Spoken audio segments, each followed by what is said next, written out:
বন্ধুরা, আজকে আমি অ্যামাজন থেকে একটা জিনিস নিয়ে এসেছি। তবে অ্যামাজনে না এখন প্যাকিং ট্যাকিং আর করে না, এই রকমই পাঠিয়ে দেয়। আমি আজকে প্রথম দেখলাম, কারণ অনেক দিন পর অ্যামাজন থেকে আমি জিনিস পারচেস করলাম। তো দেখলাম প্যাকিং না করে এমনি পাঠিয়ে দিয়েছে। তো চলুন দেখায় আপনাদের এখানে কি আছে। এটা একটা কফি গ্রাইন্ডার আছে, তো এটা ওপেন করা যাক।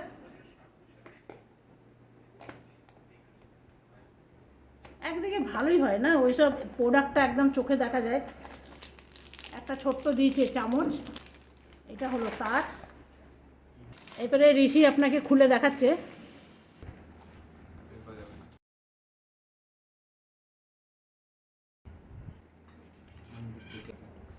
এই যে ভেতরটা হলো এই রকম। ঋষির পড়ার টেবিল দেখে নেন।